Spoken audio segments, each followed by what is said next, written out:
this asset declaration was supposed to be deposited as in Parliament with the office of the Speaker. That at that time when John is telling you that the public were arresting the policemen who were soliciting the bribe, the environment became very optimistic. People say that Kenyans were the most optimistic people in the world. But unfortunately, they were arresting these policemen and taking them to the police station and handing them over to their own colleagues, who were just basically now treating them with velvet gloves. We are all very sorry that you are dismissed up with the public. So nothing was actually happening to them. With time now, the public eventually, the enthusiasm died among the members of the public. But now, our own experience, I'll give you an example of what I found in the Ministry of Roads and Public Works. I found a very heavy portfolio of pending bills. And this you can also see even today in most of the institutions. Very heavy portfolio of pending bills. And then I also sat down and worked out with my officers the cost of actual road constructions. Because I found that the construction rates in Uganda are much lower than in Kenya. That Uganda is passing most of our raw materials, like bitumen and so on, through Kenya. Tanzania was even much lower. So I asked myself, why should it be? And when I sat down with my engineer to quantify it, we found that the costs were heavily exaggerated. A standard bitumen road, 1 kilometer, was going at a rate of 55 million shillings. But when we really broke it down, we were able to reduce it to 25 million shillings. So we are saving 30 million shillings per kilometer. All that had been budgeted, put in the budget for the big boys, and is paid. Then the contractor themselves are colluding with the engineers. You had also engineers who had their own construction companies competing with other contractors. They are the engineers in the ministry, the advertising, then they are the ones who adjudicate the tenders, then award it to their own construction companies, and then they're the ones who go on to inspect the works, issue certificates. At the end of the month, they're paid by the government, and at the end of the month, they're again being paid as staff of the ministry. Those things like those. So we found that actually there's a lot of wastage. And then this pending bill portfolio that I found was so huge. I decided to set up a task force to look at it. It was 10 billion shillings at that time. This is about 500 billion shillings today. When they did the audit, professional audit, both technical and financial, they found that the government actually only owed 300 million shillings. But the government was actually owed in wrongful payment 1.5 billion shillings. Money which had been paid, which ought not to have been paid. So I presented this report to the cabinet. When the cabinet saw this report, then they decided to set up a subcommittee to deal with the issues of corruption in the government. It was headed by the Minister for Finance. I was a member. The Minister for Justice then was a member, and other members. John Gidongo was our secretary in that committee. Now, that is how we ended up with the Kroll coming here. When Kroll came here and did the investigations, then we came up with Anglo-Lisi. He now called some other ministers. But now we're saying that this thing, animal called corruption, can only be found if there is a will to do it, and if the institutions entrusted to deal with it do actually function properly. And it must cut across board. Because what we have in mind requires that things need to be done properly and also speedily. So you need to ensure that all the arms of government are working in tandem and working in cooperation. You see, I'm telling you about budgeted corruption. You look at the budget that you have printed budget, you find that a number of items put in that budget are items which there is no intention of procuring. But those who are responsible have already put it there because that is where they want to eat. And it is there in that budget, if you interrogate it properly. Most of the things that are supposed to be procured are inflated in estimates. And in the end, you just end up with that kind of cost when the tender is done. If you're talking about roads or building construction, they give you what I call the engineer's estimate. The engineer's estimate is heavily inflated. But most contractors will now just quote around that estimate. And that is where there is money to be shared across board. So we have said that some people heard the president say that about 2 billion shillings is being lost to corruption on a daily basis. It's not a joke. It's not a joke. If you quantify the amount of money being lost across board, that figure is very much close to the reality. And you cannot actually develop with that kind of level of corruption. Because a lot of resources which should be going to serve the people is going to private people's pockets. When we came into government as NAC, we found a very sorry state of affairs. The government was almost bankrupt. It was depending initially from donors to give money. Now the Paris Club decided to close shop. So therefore, there was really nothing under collection. The revenue officers themselves there are the boys in town. They're the ones who are buying the apartment blocks. They're the ones who are driving the latest model of cars. The ones who are building castles in rural areas. The ones who are building high-rise buildings in village markets. So when we went there, we suspended and did a lifestyle audit. We did a lifestyle audit. We suspended quite a number. We sacked quite a number of them, and retained those who were retainable. Then the revenue collection just shot up. Just shot up from 200 billion shillings to 500 billion shillings. And then it went up to 750.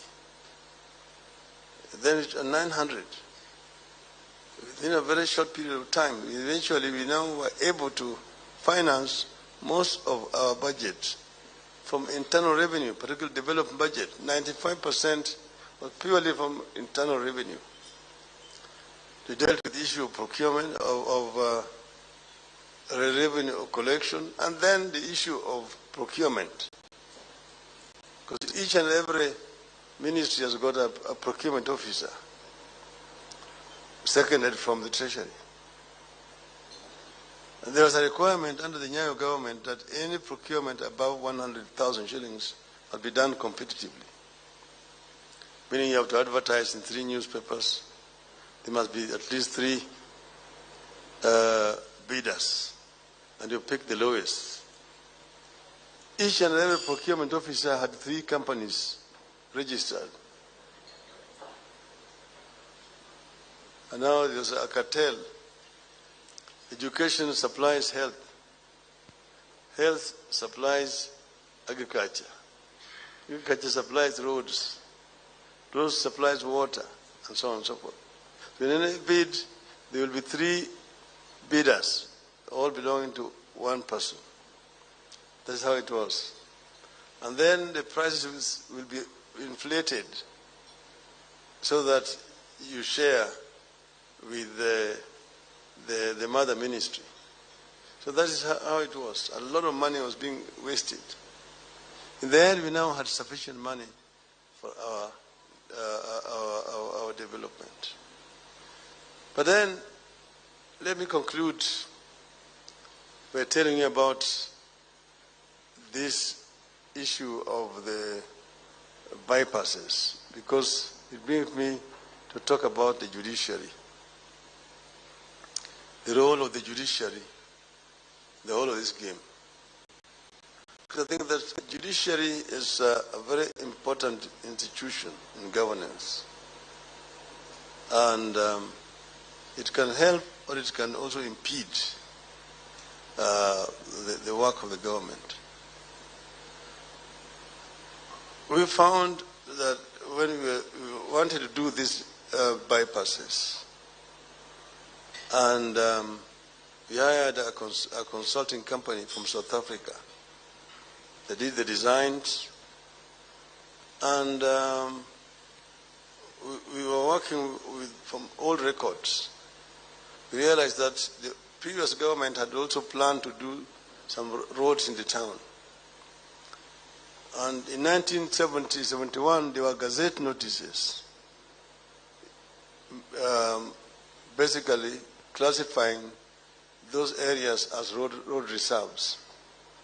And the owners of the plots there had been compensated. But because the roads were not built, they went back and constructed homes, although they had taken compensation from the government. So now, there came a time when now we wanted to do these bypasses. And we actually gave a notice that we are going to do roads in these regions. And those same owners now went to courts and got injunctions, because you were only going to get an injunction. And the matters were not being heard. So when we started demolitions, now the matter was raised in the cabinet that there is wanton destruction of private property in this town. This is creating fear and despondency among investors. And it's something that should never happen. So I was called to explain. So I went there with the copies of the gazette notices of 1970-71 saying that all these lands where we are demolishing houses had been gazetted as road reserves, and the owners of those plots had been compensated by the government. And Mr. Chairman, who is the president in the cabinet, we cannot build roads in the air. We have to build roads on land. And this is what it is. the chairman or the president said that kama watu wanajenga kwa barabara, ibomolewe. Oh yes, what wants to do? That had to do with what is now called the road going to Nyari and the Thika Highway. I remember there was a Nakumat which was demolished, and a lot of noise was being made there. But eventually we managed to construct the Thika Highway. Some are saying, oh, yangu ni mbali sana na barabara. Raila anashida na mimi ya nini? Anataka tu kufukarisha sisi. Now, when the highway was constructed, you can see how it looks like. Just imagine if you had not done the Thika Highway the way it is, how would it be possible now to travel to Thika from the town? So I'm basically just saying that we are ourselves determined to deal with this animal called corruption. Last year, I met an American who wanted to put up a plant here in Nairobi. And he told me, and he had already bought land to build the house, and to build the factory. Then somebody with a fake title went to court and got an injunction. And then the matter was now stopped. And he has prosecuting the matter in court. Each time the matter is adjourned, and they told that the other party has not appeared, it adjourned for 6 months. And this man lives in L.A., Los Angeles, in California. So this was the third time he came. He told me, Mr. Odinga, I'm coming for the third time here. Do these people know where L.A. is? I'm not going to come back again.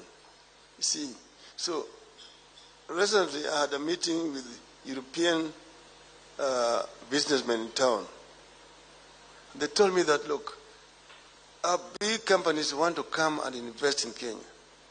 So Kenya is very strategically situated. But they can't come because of hostile environment. The regulations about immigration. The other one is bureaucratic red tape. The other one is the cost of energy, the country. And thirdly, corruption. There's too much corruption around here. If you can deal with the corruption, we can assure you that a number of these companies going to China will come and invest here in Kenya.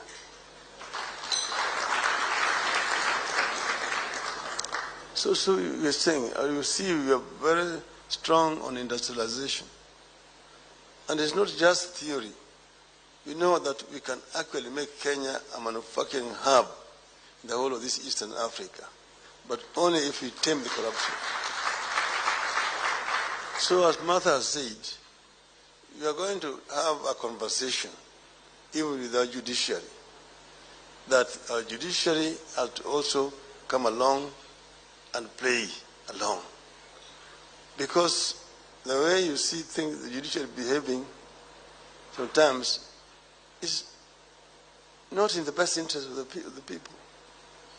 You ask yourself, was it wrong to put up a provision in the Constitution that to become a governor you must have a degree? It is in the Constitution. But how many people are running for governors in this country today without degrees?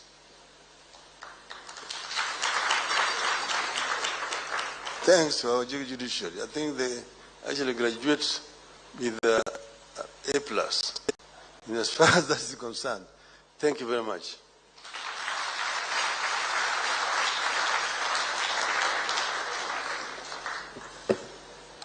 Thank you. Thank you very much, Right Honourable Odinga, Honourable Martha Karua, and Mr. John. Nyakwana Ramogi juang gie kanya no romana na chiel ka chiel jalar kom ten piny Kenya kod otiko mar Azimio la Umoja One Kenya Alliance Raila Odinga kachiel kod jalupne Martha Karua ka bende giromo kod moko kuom jotelo mag kembe mag ji giwegi kachiel kod oganda ka bende gitwak e yore goeko mag kedo gi mibadhi poni gidonjo e telo tok yiero mar dwe manyien. Bende kane giloso, Martha Karua wacho ni wach mar mibadhi okwako piny Kenya ka weche mag siasa koro bende medo mana mieno chin mibadhi e pacho kaeri ka bende koro oganda ma pacho ka ong'iyo kod omenda mimiyogi mar mondo mi giyier jotelo ma bende to e kinde ma mbele ok konygi ka kamano to dhi mana nyime kod weche mag miyo omenda mathoth lal e pacho kaeri. Bende Raila Odinga osingo ni poni gikawo telo to gibiro neno ni gikedo kod mibadhi mar mondo mi gine ni telo ma pacho kaeri kachiel kod dongruok odhi nyime ka bende kinde mang'eny dongruok ithiro koda mibadhi kuom pesa malal odiochieng' ka odiochieng'. Ka kamano nyaka Ramogi gi e kinde ni ema wakelo wa giko mar chenro mar OIMORE. In mane ka thuolo mari mar bedo kodwa e chenro ni eri, erokamano nyaka wanenre kinde machielo. Nyinga Simfros Okinda, jaloko marwa Winnie Adoyo.